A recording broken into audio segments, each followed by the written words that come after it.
यह रिश्ता क्या कहलाता है। जिस तरह से लोगों में यह चर्चा आम है कि कांग्रेस आलाकमान और मुख्यमंत्री अशोक गहलोत के बीच रिश्ते बहुत अच्छे नहीं रहे हैं, इस बीच जिस तरह से कांग्रेस के विद्रोही गुट के और G23 ग्रुप जो बताया जाता है उसकी अगुवाई करने वाले गुलाम नबी आज़ाद को राजस्थान विधानसभा में वक्ता के रूप में बुलाया गया है, उसे लेकर एक बार फिर से राजनीतिक हलकों में यह चर्चा होने लगी है कि यह रिश्ता क्या कहलाता है। आखिर गुलाम नबी आज़ाद का चयन क्यों किया गया, जिस राज्य में मुख्यमंत्री अशोक गहलोत हैं। प्रदेश अध्यक्ष गोविंद सिंह डोटासरा उन्हें रिसीव करने जाते हैं, जबकि पता है कि कांग्रेस आलाकमान और गुलाम नबी आज़ाद के बीच रिश्ते कैसे हैं। दूसरी तरफ यह भी कहा जाता है कि जानबूझकर नितिन गडकरी जी को बुलाया गया है, क्योंकि कांग्रेसी ऐसा मानते हैं। हालांकि गडकरी ने कभी ऐसा नहीं कहा कि प्रधानमंत्री नरेंद्र मोदी से उनके रिश्ते अच्छे नहीं हैं। तो कुल मिलाकर जिस तरह से नितिन गडकरी और गुलाम नबी आज़ाद का चयन राजस्थान विधानसभा में वक्ता के रूप में किया गया है, उसे लेकर राजस्थान के लोगों में यह चर्चा है कि यह रिश्ता क्या कहलाता है। देखिए, यह बात अब छुपी हुई नहीं है कि कांग्रेस में हालात अच्छे नहीं हैं।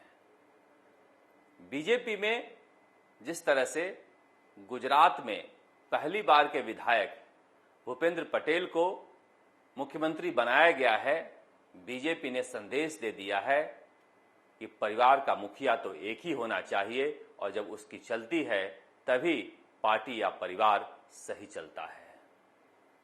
कांग्रेस में इस तरह के हालात नहीं हैं।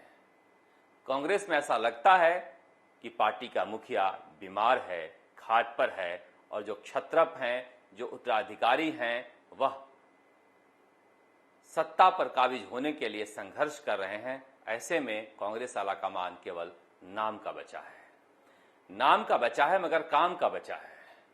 यह बात मैं इसलिए कह रहा हूं कि जिस तरह के हालात पंजाब में पैदा हुए हैं, कमोबेश राजस्थान में भी हो सकते हैं। जिस तरह से मंत्रिमंडल में फेरबदल में या फिर नए लोगों को मंत्री बनाने में देरी की जा रही है, कांग्रेस आलाकमान उसे अनुशासनहीनता मान रहा होगा। तभी तो इतनी रिपोर्टें दिल्ली भेजी जा रही हैं, मगर कांग्रेस के राजस्थान के प्रभारी अजय माकन का एक बयान तक नहीं आ रहा है, एक ट्वीट तक नहीं आ रहा है। समझा जा सकता है कि कांग्रेस आलाकमान राजस्थान से कितना निराश है, मगर इसी निराशा में आस है। जिस तरह के पंजाब में हालात बने हुए हैं, कैप्टन अमरिंदर सिंह ने 4 सालों तक यही किया था। कांग्रेस आलाकमान को आंखें ही दिखाई थी, और अब जब कांग्रेस आलाकमान को मौका मिला तो नवजोत सिंह सिद्धू को उतार दिया है। अब नवजोत सिंह सिद्धू भले ही प्रदेश अध्यक्ष हैं, मगर नाक में दम किए हुए हैं। और जिस तरह के पॉपुलर हथकंडे अपना रहे हैं, निश्चित रूप से पंजाब में वो भविष्य के नेता के रूप में देखे जाने लगे हैं। इसीलिए कहा जा रहा है कहीं यह फार्मूला राजस्थान में तो नहीं अपनाया जाएगा। अगर इसी तरह से सचिन पायलट हाशिए पर रखे जाएंगे तो क्या पता प्रदेश अध्यक्ष के पद पर सचिन पायलट की ताजपोशी हो जाए और अगले चुनाव में उनके अनुसार कांग्रेस उतरे, क्योंकि कांग्रेस आलाकमान अभी इतना भी कमजोर नहीं हुआ है कि अपनी पार्टी का सिंबल अपनी मर्जी से नहीं दे पाए। देखिए, ये सब चर्चाएं हैं, चर्चाओं का कई दौर चलते रहता है राजस्थान में। अब मुख्यमंत्री अशोक गहलोत के करीबी एक अंग्रेजी अखबार, करीबी इसलिए कह रहा हूं कि ज्यादातर उनकी बड़ाई की खबरें उसमें छपती हैं, उसमें लगातार 2 दिनों से प्रियंका गांधी के उत्तर प्रदेश में नाकामी की खबरें छप रही हैं। इसलिए भी लोग कह रहे हैं कि यह रिश्ता क्या कहलाता है। आखिर प्रियंका गांधी पर क्यों अटैक किया जा रहा है? क्या प्रियंका गांधी कोई बदलाव चाहती हैं? यह सच हो सकता है या सच नहीं भी हो सकता है, मगर जिस तरह का एक पिक्चर बनता है, तस्वीर बनती है, उसे लेकर जनता में चर्चा होती है। चर्चाओं का क्या है? चर्चा तो यह भी हो रही है कि राजस्थान के पूर्व मुख्यमंत्री वसुंधरा राजे देश के अगला उपराष्ट्रपति हो सकती हैं, मगर यह हो नहीं सकता है, क्योंकि प्रधानमंत्री नरेंद्र मोदी से जिस तरह के उनके रिश्ते हैं, वो निश्चित रूप से राज्यसभा के प्रमुख के रूप में किसी ऐसे नेता को नहीं बैठाएंगे जो उनके लिए कभी परेशानी पैदा कर सकता हो। इसलिए इन चर्चाओं में दम नहीं है। खबरें कई बार कई तरह से प्लांट की जाती हैं। इस बीच एक और खबर आई है कि बीजेपी में जो राजनीति में बाबा कहे जाते हैं डॉक्टर किरोड़ीलाल मीणा, वो कह रहे हैं कि सचिन पायलट को बीजेपी में आ जाना चाहिए। डॉक्टर किरोड़ीलाल मीणा राज्यसभा सांसद, पहले यह तो तय कर लें कि बीजेपी में उनका भविष्य क्या है। क्या बीजेपी उनको साथ लेकर चलना चाहती है? क्या वह बीजेपी में कंफर्टेबल हैं?